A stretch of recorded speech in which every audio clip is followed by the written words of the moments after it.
Ya se ve, doctor. Muy bien,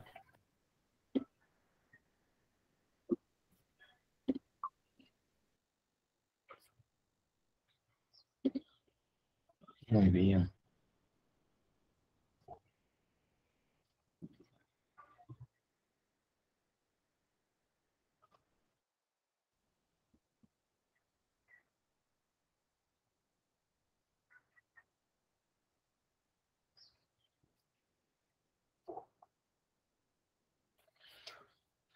Empecemos. Entonces, la colecistitis aguda. Si ustedes recuerdan, el estado del embarazo eh, tiene una respuesta hormonal en sí, el organismo tiene una respuesta hormonal, una hormona que se incrementa en cuantía de modo considerable, que en este caso es la progesterona. Y la progesterona como tal es una hormona que pues tiene un efecto miorelajante, ¿sí?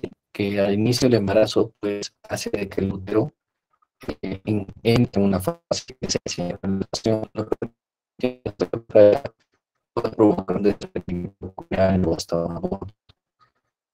Y pues todo lo contrario existe reacciones. Recordemos que el músculo, el útero está conformado por músculo liso. Este músculo también pues, responde, en este caso, también está distribuido ese músculo en niveles intestinales. Este músculo, Doctor, disculpe. Doctor, no se le entiende nada, se está escuchando entrecortado. muy bien, no se preocupe, vamos a solucionar esto. Un momento,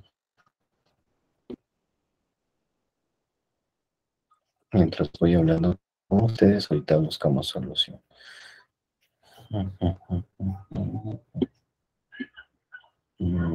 Ya, voy a entrar a este acá, mi aula virtual.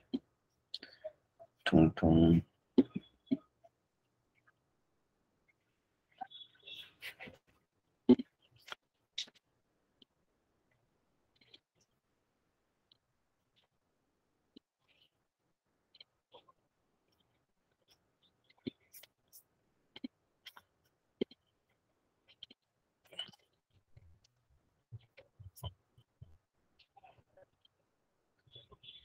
Me voy a desconectar ya un momento, por favor.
¿Puede ver mi pantalla?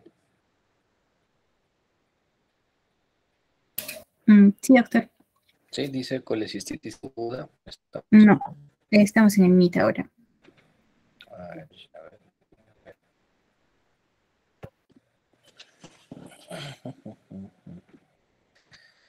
Toda la pantalla, compartir pantalla.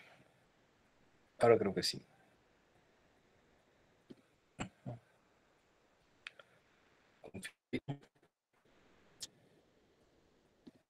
Ahora sí, ¿no? ¿Verdad?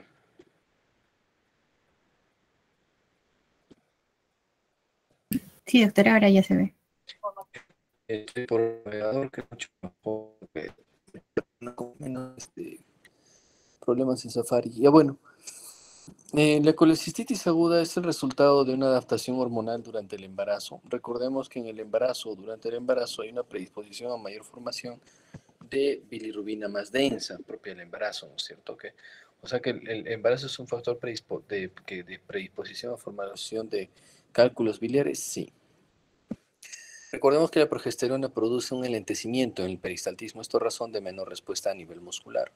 Y por ende también la digestión baja o disminuye el peristaltismo. Entonces recordemos que la vesícula biliar tiene una capa muscular que le permite contraer y vaciar el contenido biliar hacia el sistema colector o el sistema de coledoco.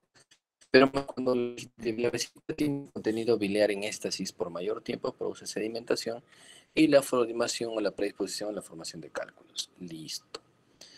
Entonces, la colecistitis aguda se define como el proceso inflamatorio de la vesícula, que puede ser litiásica o no litiásica, con cálculos o sin cálculos, y que pues es una patología frecuente o que tiene mayor predisposición durante el embarazo por una hormona que es la progesterona, como les he explicado. Es una inflamación difusa de este organito, ¿sí? De la vesícula biliar, y ocurre, o parte del órgano del sistema biliar, que ocurre predominantemente con una complicación en la enfermedad de los cálculos biliares y típicamente se desarrolla en pacientes con antecedentes de cálculos biliares sintomáticos. Puede ser de tipo litiásica en el 90-95%, alitiásica en el 5-10% y enfisematosa en el 1%. Y el 90% por impactación de un cálculo en el cuello cístico. El cístico viene a ser el conducto de salida hacia el sistema de colédoco.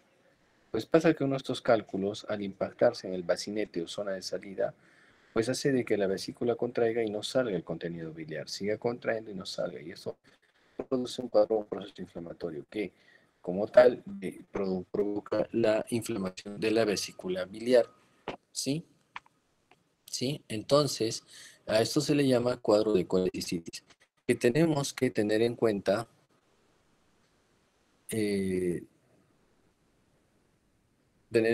que pues, puede tornarse una patología quirúrgica muchas veces. Sí, puede tornarse una patología quirúrgica.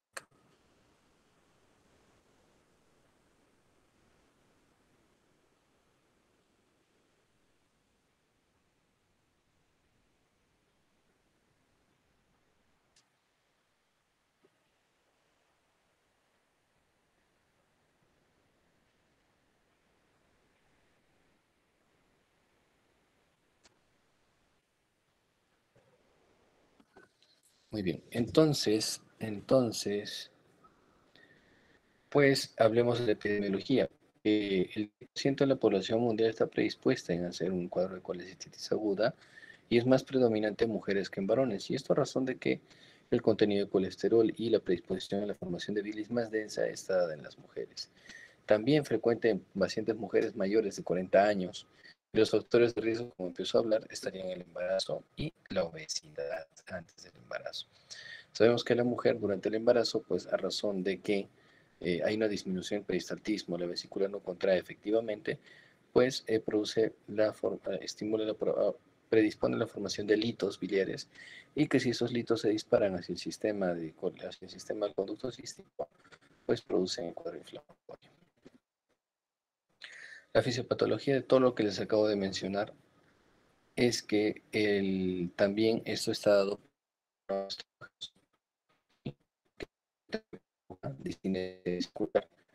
¿sí? El colesterol, una hipersecreción de colesterol y bilis. Entonces, y la progesterona hace que también hay una relajación del músculo liso, de las vísceras huecas y del aparato digestivo, además incremento del tono en el esfínter de Oddi.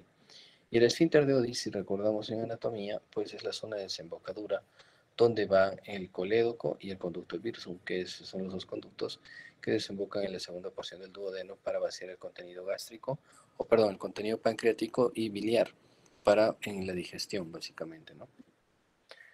La clasificación, tenemos la clasificación de tipo de colecistitis edematosa, necrotizante, supurativa y crónica.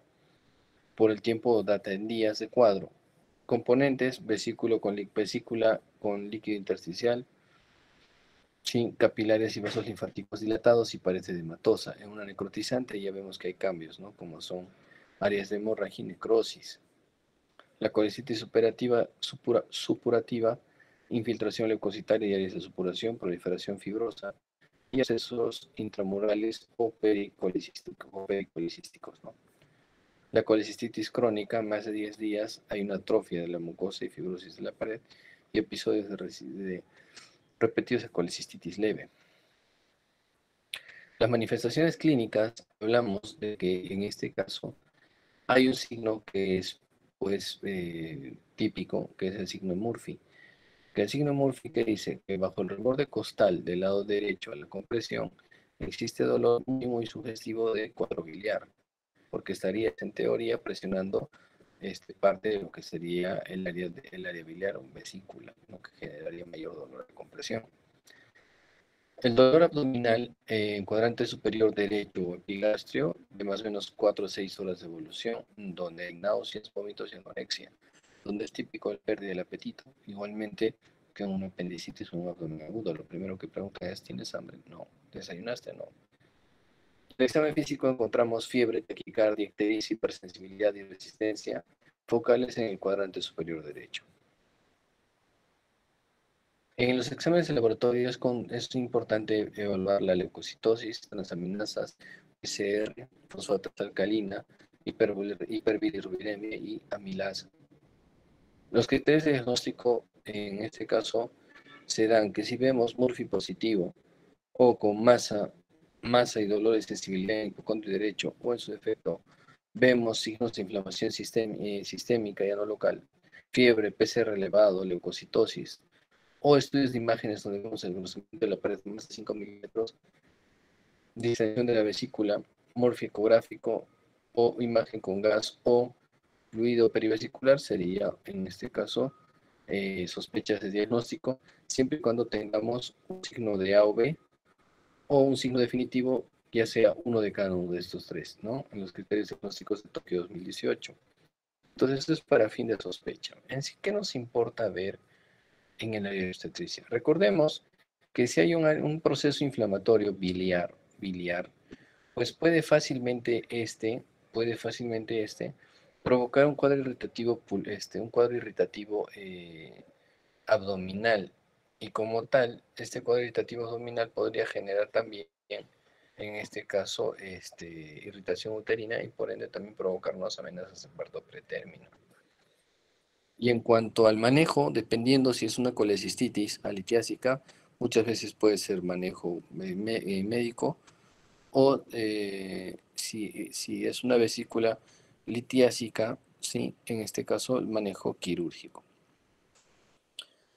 Entonces, dentro de lo que es los criterios de gravedad, tenemos que ver si hay grados 1, 2 y 3, que son leve, moderado, severo. Si vemos una colecistitis aguda en un paciente saludable, sin disfunción orgánica, solo cambios inflamatorios en la vesícula, la colecistectomía se puede hacer de forma segura y con bajo riesgo operatorio. Si es un grado 2, hay mayor riesgo incluso de que este cuadro se complique con un piocolecisto o incluso con una peritonitis biliar. Y un grado 3, donde ya la paciente podría estar presentando cuadros de sepsis, ¿sí? Donde hay disfunción cardiovascular, neurogénica, neurológica, respiratoria, renal, hepática y hematológica. Entonces, el tratamiento conservador básicamente es nada por vía oral, rehidratación, analgésicos, oxigenoterapia y antibiótico profilaxis. Sí o sí, pensando en cubrir estos gérmenes, E. coli, Streptococcus, Klebsiella y Pseudomonas. Una cefalosporina tercera generación es la mejor elección en estos casos. La colecistectomía laparoscópica es uno de los manejos menos invasivos, pero limitados si es que existiera abundante colección en abdomen o cirugías anteriores en la paciente que pues podrían dificultar el acceso a la cavidad abdominal. Las modificaciones, las técnicas normalmente para la colecistectomía laparoscópica de una gestante se da en el abordaje. Normalmente sabemos que el abordaje en la cirugía laparoscópica, el manejo de una colecistitis aguda, que consiste en extraer toda la vesícula, pues se podría hacer por un punto, disculpen, por un punto central que es en este caso el puerto umbilical, donde podríamos poner un trocar número 10, ¿sí? Por donde ingresaría la cámara, y los trocares de exploración para la cirugía laparoscópica. Si la cirugía es dentro del primer trimestre, es más cómodo porque el útero es pequeño y podemos hacer un abordaje por ombligo y dos laterales, ¿no? Dos laterales. Pero a medida que el útero va creciendo, estos puertos cambian, donde te vas hasta 6 centímetros por encima del ombligo, o podrías hacer un acceso, este es el punto de Palmer, se llama, que un acceso contralateral al lado afectado, ¿no? Ya no entrarías por este tramo, por esos dos, tres puertos hacia vesícula, mucho cuidado. Sí, entonces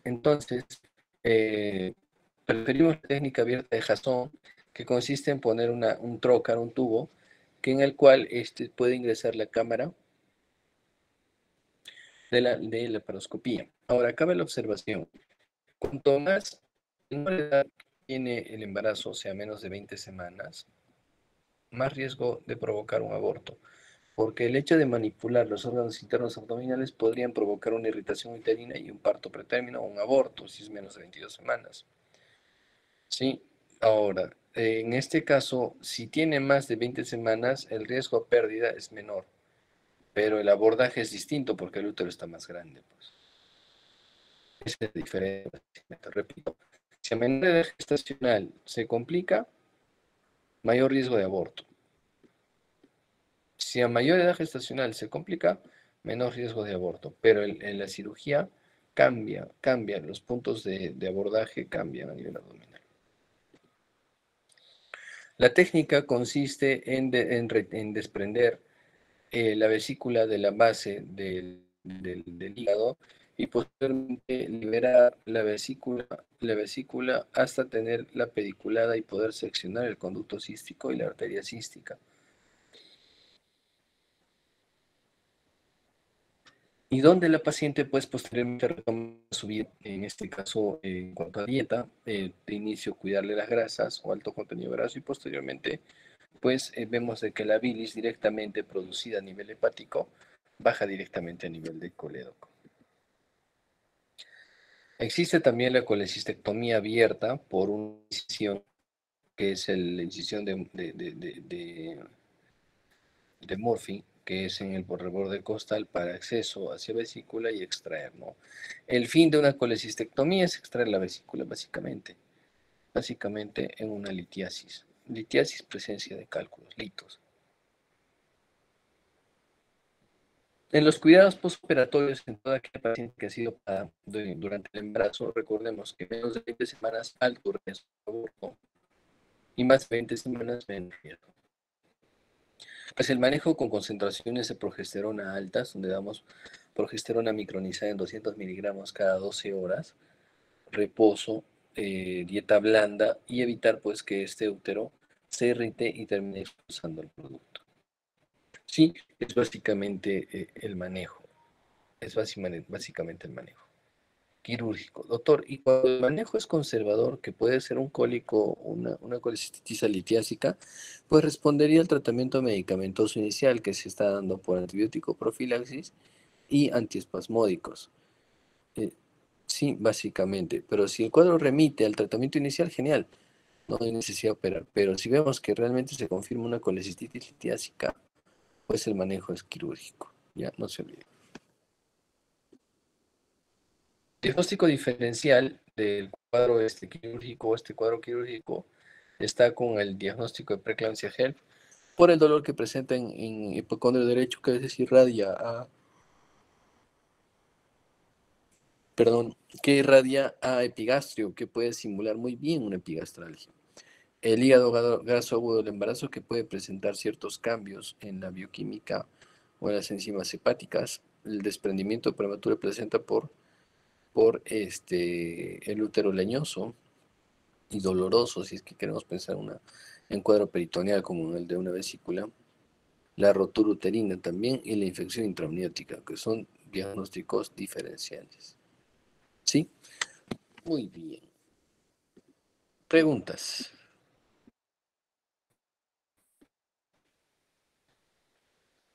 Preguntas.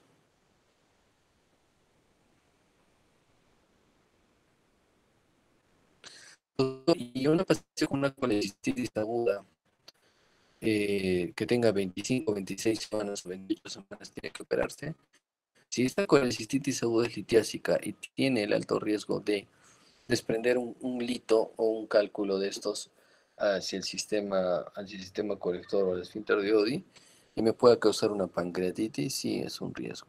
Entonces, lo que hay que hacer es concientizarla para que pueda ser operada, ¿no? Y el punto de abordaje, mientras mayor edad gestacional el útero esté más grande, el abordaje se hace más lateral, como en este dibujo, ¿no? Es el punto de Palmer, ya. Estos son los puntos de Palmer, que se acercan mucho más hacia la parte cefálica y pues que te permiten poder visualizar el útero al momento de estudiarlo, ¿no? Así es, muy bien. ¿Se entiende, verdad? ¿Está claro? ¿O hay dudas? Todo claro, doctor. Muy bien. Pasamos a apendicitis.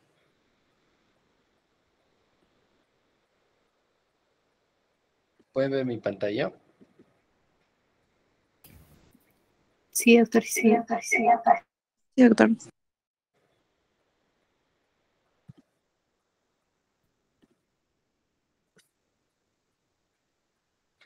La apendicitis aguda es un cuadro quirúrgico, parte de lo que es el abdomen agudo en el embarazo. Recordemos que la éstasis nuevamente de la digestión podría predisponer incluso a un proceso inflamatorio apendicular focal o en su defecto hasta el depósito de contenido alimenticio a nivel de la luz del apéndice, el cual pues se produce por una acumulación de líquido, obstrucción de la luz del apéndice. O sea, la luz del apéndice se obstruye, se inflama y por eso genera dolor. Dentro de la epidemiología se sospecha que la apendicitis aguda se sospecha en 1 de 600 o 1 en 1000 embarazos y se confirma en 800 a 1, 800 o 1 en 500. Su incidencia fue ligeramente mayor en el segundo trimestre que en el primero o en el tercero posparto, todo contrario de la colecistitis, ¿no? Es más frecuente esta en el segundo trimestre. Un estudio de corte de más de 350.000 embarazos informó que la tasa de apendicitis fue del 35% más baja durante el periodo anterior al parto, que fuera al embarazo mismo. Para las mujeres de 15 a 34 años no hubo algún riesgo de apendicitis posparto en comparación con el tiempo fuera del embarazo.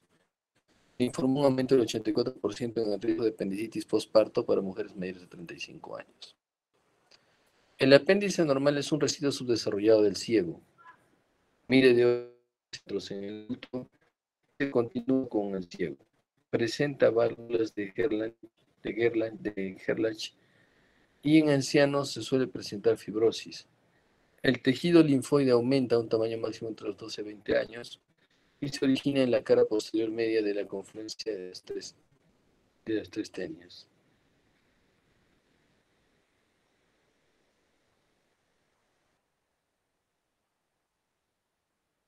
El origen en la cara postero, los orígenes del apéndice normalmente se originan en la cara posteromedial y la confluencia de las tres tenias y el mesopéndice, ¿sí? Repliegue peritoneal que contiene a la arteria pendicular. Un segundito, por favor. Aló, aló.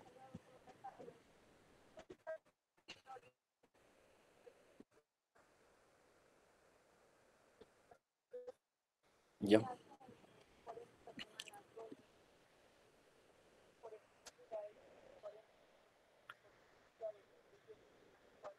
Mm.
Muy bien, disculpen. Entonces, la posición normal del apéndice, ¿no es cierto? Vemos que puede ser hacia la pelvis menor, ¿sí? El 30%, puede ser retrocecal en el 65%, puede ser preilial en el 2% y retroilial en menos del 1%, doctor. ¿Y cuál es el detalle? Es que precisamente por la ubicación, también el dolor es característico, por la ubicación del dolor. 65% es retrocecal, por eso es que apunta hacia la fosa ilíaca derecha. Hay cuadros donde el dolor irradia a hipogastrio, o en su defecto hipogastrio y fosa ilíaca derecha, eso también tener en cuenta. Muy bien, lo que ustedes tienen que saber en cuanto al embarazo y la clínica es que a medida que el útero va creciendo, va desplazando las asas intestinales, sobre todo colon, y que pues ya no va a estar localizado en fosa ilíaca derecha. Muchas veces van a encontrar por encima o hasta en hipocondrio derecho, donde es típico que se confundan a veces una vesícula con un apéndice. ¿Sí? Eso es mucho cuidado. Y por ello también que el abordaje, la cirugía no necesariamente es en la fosa ilíaca derecha, dependiendo. Si tiene promedio 20 a 22 semanas, ese apéndice ya va ascendiendo.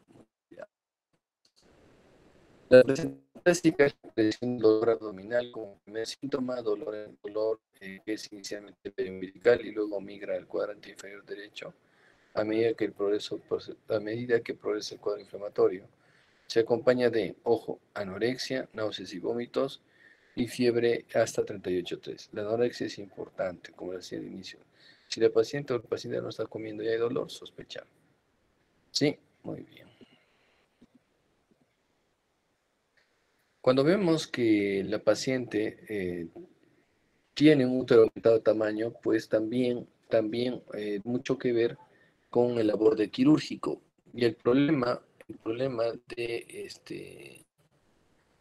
de manejar estos cuadros abdominales, pues podrían generar la irritación del útero, sí, y provocar trabajos de parto pretérmino, eso que hay que tener cuidado. La etiopatogenia está dada por factores luminales, como se decía, que puede obstruirse el mismo apéndice con fecalitos, cuerpos extraños, parásitos y barro. Parietales puede ser por hiperplasia del folículo, linfoides, tumores apendiculares y demás, ¿no? No tenemos todo ello para nosotros poder catalogar a la paciente como qué riesgos o los factores de obstrucción intraluminal. Sin embargo, sabemos que estos cuadros deben ser manejados en hospitalización.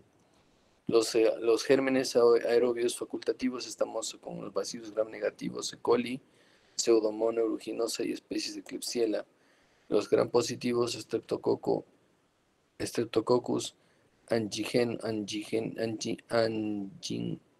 anginosus y otras especies de Streptococcus. Muy bien. Entonces, en cuanto a la fisiopatología, se da por una obstrucción luminal del apéndice, acumulación de mucus, ¿sí? Un bloqueo del drenaje linfático y un aumento del drenaje venoso, y por ende hasta una trombosis venosa que puede causar el dolor a nivel apendicular. El manejo es netamente quirúrgico, aquí no hay razón de poder esperar más, porque sabemos que si este apéndice se perfora, nos lleva a un cuadro de peritonitis, y una peritonitis, aparte de generar muchísimo dolor, pues trae un pronóstico no bueno para la mujer, ya que si se llega a estallar el apéndice, pues todo el contenido se vierte en la cavidad abdominal, produciendo o incitando una reacción fibrosa múltiple, donde hay adherencias y demás. La apendicitis aguda no complicada es una apendicitis congestivo-catarral, y una complicada puede ser supurada, gangrenosa o perforativa. Mucho cuidado. El diagnóstico es clínico: dolor abdominal, cronología Murphy, náuseas, vómitos, anorexias y alteraciones del tránsito intestinal variable. El tratamiento, como vuelvo a mencionar, es quirúrgico dependiendo a la edad gestacional, ¿sí? Si en este caso es una gesta de 18 o 15 semanas, puede ser por debajo del reborde del ombligo. Si tiene mayor edad gestacional, arriba.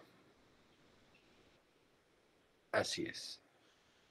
Entonces, si el útero aumenta de tamaño, pues el apéndice se desplaza más arriba, por ende también tu incisión tiene que ser más arriba. Y recuerda que a medida de que aumenta el tamaño uterino, también desplaza el apéndice y puede simularte fácilmente hasta una colecistitis. Mucho cuidado. En cuanto a favor del abordaje laparoscópico, el abordaje laparoscópico se asoció con tasas generales de complicaciones más bajas y estancias hospitalarias más cortas en comparación con procedimientos abiertos, cierto, pero esto dependiendo de la edad gestacional, pues no vas a hacer una laparoscopia de 37 semanas. Primero porque el útero está grande y el bebé también, no soportarías el problema está de que el abordaje laparoscópico es menos invasivo, eh, pero a menor edad gestacional podríamos irritar el útero y provocar una amenaza de parto pretérmino y aborto, a comparación de una paciente con mayor edad gestacional. Ahora, sin embargo, lo que evitar en un cuadro apendicular en un gestante es que no haya lesión o daños a nivel orgánico, útero, ovarios, al momento de ingresar para cirugía laparoscópica. Si tiene más de 25 semanas o el útero ya con un tamaño aumentado, pues la cirugía es abierta. Sí, mucho cuidado. A favor del abordaje abierto, las que se sometieron a cirugía abierta tienen un riesgo reducido de pérdida fetal y una mayor edad gestacional en el momento del parto a término, y en comparación con los pacientes que se sometieron a cirugía laparoscópica. La diferencia. Similar, se informaron los resultados similares para los tiempos de operación y el peso al nacer, la incidencia de parto prematuro menos de 37 semanas y las tasas de parto por cesárea. Muy bien, preguntas.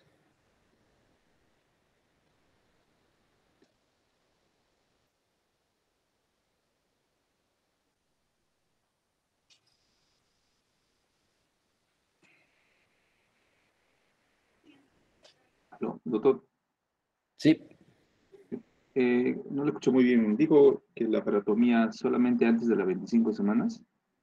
¿Es la, así, doctor? laparoscópica se recomienda, en este caso, antes de las 25 semanas, cuando el útero es pequeño, se recomienda. Puede ser abierta también, no hay problema, pero el fin es de que cuanto menos manipules el útero, mejor. Si vas a hacer una cirugía abierta, pues vas a tener que manipularlo. Ahora, si es una cirugía cerrada con la laparoscopía, menor manipulación, sí. Ok, gracias, doctor. Ahora, algo que quiero que sepan, y la tarea consiste en lo siguiente. Me van a leer los puntos de Palmer, los puntos de Palmer, ya. Signos clínicos en la apendicitis aguda en instante, ya, así van a buscar. Signos clínicos en apendicitis aguda en gestantes. Hay dos signos. ¿Sí? ¿Están escuchando, Adriana? Sí, sí, doctor, ya lo anoté. Y en colecistectomía le van a poner cirugía laparoscópica versus cirugía abdominal. ¿Qué me van a buscar, doctor? Sí, la laparoscópica es una excelente opción. Se puede eliminar extraer la vesícula, pero hay un mayor riesgo de parto pretérmino por el CO2 que se usa y demás. Eso es lo que quiero que lean básicamente. Ya, doctor, está bien. Muy bien, esa tarea hoy es miércoles, lo vamos a dejar para el día sábado. ¿Está bien? Sí, doctor, está bien. Hoy estamos miércoles 7, 8, 9, 10. Ya, miren, nuestro examen tendría que plantearse para el día entre el día 14 y 16. Ya 14 y 16, porque ya el 18 se cierran los aportes. Entonces, entre el viernes o el sábado ya les estoy definiendo cuándo va a ser el examen. El repaso, si desean, lo podemos hacer el día 12, porque tenemos que recuperar clases. Nos debemos una clase. Nos debemos una clase. Porque en teoría hoy día debía terminar, ¿no es cierto? Sí, doctor. Entonces, el repaso podría ser el día lunes. El repaso podría ser el día lunes, pero nos falta una clase. ¿Cuándo la recuperamos? Puede ser mañana, el viernes. Ustedes me dicen, pero hay que recuperarla. Ya, ya, doctor, yo le aviso entonces. ¿Ya? Entonces, esa es la tarea, no se olviden. Y yo voy a estar coordinando con Adriana para el examen. Sí, doctor, está bien. Estudien, estudien y estudien. Ya no estoy considerando asistencia, les estoy poniendo al 100%. Ahí no hay de que, doctor, por favor, apóyeme, tengo hijos, tengo 5 trabajos, que no tengo tiempo, ya no voy a escuchar nada. Les estoy diciendo, estudien. ¿Ya? El examen es presencial, ya saben cómo es el sistema, todo. ¿Sí? Doctor, Sí. doctor, disculpe, ¿podría haber una opción que el examen sea el sábado 17, por favor? Le No explico les por qué. Miren, el detalle es el siguiente, es que nosotros tenemos programaciones de quirófano y si es que el quirófano nos pone una cirugía, ya pues nosotros podemos simplemente decir, ya, pero si nos ponen las cirugías no podemos, ¿no? Y eso no está sujeto tanto a nuestra programación, sino a los pacientes que nos ponen, porque recuerden que también trabajamos en hospital, ese es el problema. Así es, entonces como les digo, podríamos poner el examen, como les vuelvo a mencionar, podría ser del 14 al 16. Del 14 al 16. Y ya tenemos que tener una fecha ahí porque para poder reservar las aulas. Doctor, disculpe, o quizás habría la posibilidad de que podría ser virtual el examen. No. Es que las Sí. fechas que nos menciona tenemos ya programados también otros exámenes. Coordinen con Adriana qué exámenes tienen en esas fechas y como última opción el sábado. Como última opción el sábado. Pero no, virtual no. Está bien, ¿De doctor, acuerdo? gracias. Muy bien, quedamos en eso. Doctor, disculpe, Sí, una pregunta, por favor. En caso de que sea el sábado, ¿en qué horario sería? en la mañana. Gracias, doctor. Sí. Y si vemos el que no hay para el sábado, lo adelantamos el 13, pues. ¿Me entienden? O sea, por eso es que también se tiene que ponemos que ponernos en todo. ¿Ya? Muy bien. Listo, Adriana, coordinamos entonces. Que tengan buena tarde. Sí, doctor, gracias.